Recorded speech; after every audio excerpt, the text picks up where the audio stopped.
Afiliator itu bukan pekerjaan hina dan bukan pekerjaan yang haram. Afiliator juga nggak salah, tapi yang salah itu...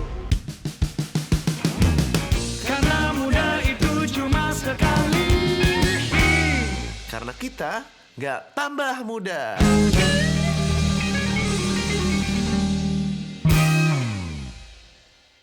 Balik lagi bareng gue Ogut di Muda Cuma Sekali karena kita nggak tambah muda. Halo, kenalin gue Ogut, content creator. Dan sebagai orang yang berkecimpung di dunia digital, gue wajib dan punya moral obligation untuk menyampaikan hal ini tentang afiliator-afiliatoran. Hari ini gue bakal ngebahas tentang afiliator, tapi gue nggak akan spesifik bahas orang yang sekarang lagi di proses hukum. Tapi gue lebih mau menjelaskan kepada anak-anak muda bahwa konsep dari afiliator itu bukan melulu hal yang buruk. Video ini gue buat berlandaskan karena gue ngeliat banyak konten-konten yang bagus, yang sifatnya mengedukasi. Tapi karenanya ada misleading dari bahasa tentang afiliator ini, orang-orang akhirnya nyerang konten kreator tersebut, padahal mungkin ilmu yang disajikan itu bisa berguna buat dia. Kemarin gue ngeliat konten dari Rico Huang, yang dimana Rico Huang ngejelasin gimana caranya lo bisa menghasilkan dari dunia sosial media, lewat dropship. Terus habis itu gue ngeliat ini kontennya bagus banget, edukatif banget, dan Rico Huang gue kenal, dia orang lama dan memang benar dia jualannya. Terus gue ngeliat kan, komen-komennya tuh miris gitu loh.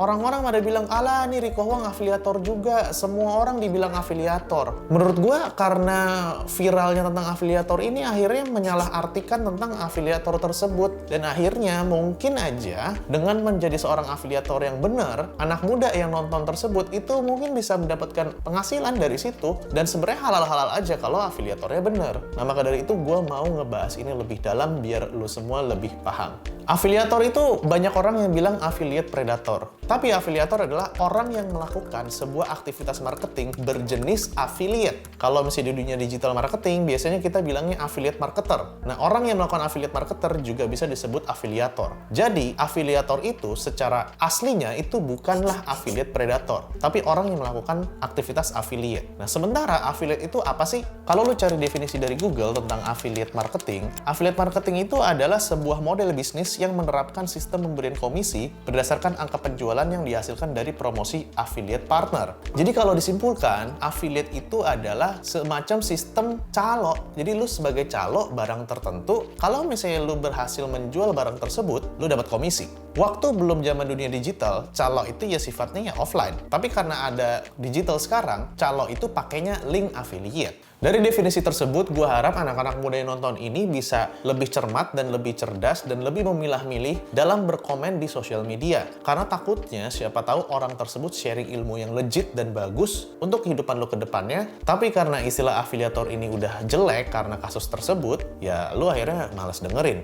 Jangan. Istilah afiliator ini tuh bisa tercoreng karena pasti lu udah tahu kasus-kasus yang kemarin muncul tentang afiliator dari binary option. Nah, afiliator ini dia melakukan sistem yang sama seperti affiliate. Ya kayak affiliate Shopee, affiliate Tokped, affiliate Ajaib, dan sebagainya macamnya. Nah, cuman yang salah itu adalah bukan dari sistem affiliate-nya dan bukan jadi seorang afiliatornya. Tapi benda apa yang diafiliatkan. Fenomena tentang istilah-istilah ini juga pernah terjadi di tahun-tahun sebelumnya. Kalau lo pernah dengar ada istilah yang namanya penjual ludah. Penjual ludah itu adalah orang yang ngajarin orang menjual sebuah program, webinar, dan sebagainya macamnya, tapi ilmunya yang diajarkan di kelas tersebut itu bukan hasil dari dirinya belajar atau experience-nya, pengalamannya gitu ya. Dan orang tersebut juga belum terbukti berhasil dan juga belum terbukti bahwa dia berhasil karena materi tersebut. Alhasil karena istilah tersebut, orang yang punya program bagus, punya workshop bagus, punya webinar bagus, punya kelas online bagus, ya turun salesnya karena adanya istilah tersebut. Terus juga netizen karena ada istilah tersebut viral, membandrol orang yang bener, dibandrolnya semua penjual ludah. Sama seperti afiliator ini. Gue juga mau jelasin sistem affiliate Binomo sama sistem affiliate yang lain tuh seperti apa. Karena di tahun 2019 bahkan sampai 2021,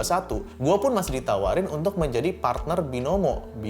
Binopart ya, kalau nggak salah Binomo partner atau apa gitu, gue nggak tahu gitu ya. Ya itu, Binomo partner. Binpart kalau nggak salah. Tapi alhasil karena gue kan konsultasi juga sama guru fikih gue, terus abis itu dia bilang ini mah Binomo jatuhnya judi karena nggak ada aset yang diperdagangkan. Ya akhirnya gue cuekin. Manajer gue udah sempat konfirmasi mau diambil nggak Binomo ini, tapi karena memang ya menurut agama gue nggak halal, karena kita jatuhnya berjudi ya nggak gue ambil. Walaupun tawarannya ya lumayan gede sih. Mungkin kalau gue ambil Gue pakai Lamborghini kali sekarang, bukan pakai Brio sama Scoopy. Maybe. Ya, tapi gue dipanggil Bareskrim. Ya, nggak mau juga sih, mending gue pakai Brio sama Scoopy deh.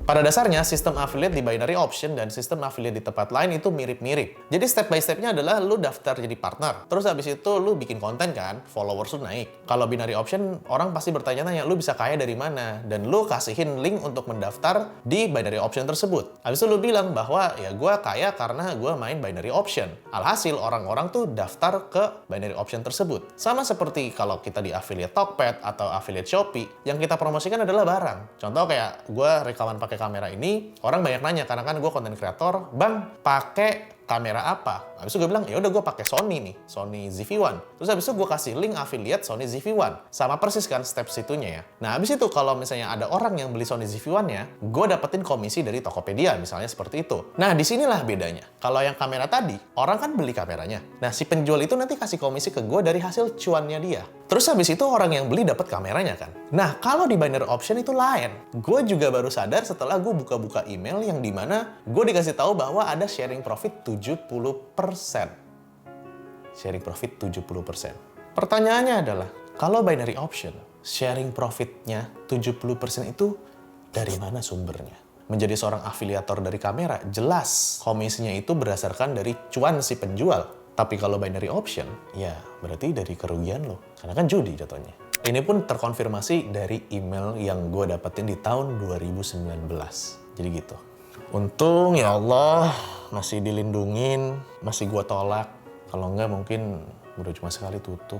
Jadi afiliator itu bukanlah sebuah pekerjaan yang hina dan afiliator itu tidak salah. Tapi yang salah adalah afiliator yang mengafiliasikan atau mempromosikan barang yang haram yang tidak sesuai dengan agama, etika, dan moral di Indonesia. Terutama sebagai influencer. Menjadi seorang influencer itu ya memang kerjanya enak, punya time freedom, place freedom. Tapi punya moral obligation juga, karena suara kita tuh didengar juga sama masyarakat. Gua harap lo yang nonton video ini bisa lebih smart lagi dan cermat lagi dalam mengecap orang sebagai afiliator. Karena analogi afiliator itu sama kayak sales. Kalau gua menjadi seorang sales atau calo gitu ya gua sebagai calonya tidak salah. Tapi gua kalau ngecaloin barang-barang yang haram, barulah gua salah. Jadi keep smart dan jangan karena isu ini lu telan belak-belakan dan lu main asal ngecap orang aja. Oh nih afiliator nih, bentar lagi dimasukin Bareskrim nih, bentar lagi masuk penjara, bentar lagi pakai seragam oranye nih. Apalagi orang-orang yang berbagi ilmu di sosial media. Karena siapa tahu ilmu-ilmu yang di-share kepada lu itu tersebut, itu bermanfaat buat masa depan lu. Dan gua harap tolong share ini juga kepada teman-teman lu, dan kalau lu suka sama video ini, likes, dan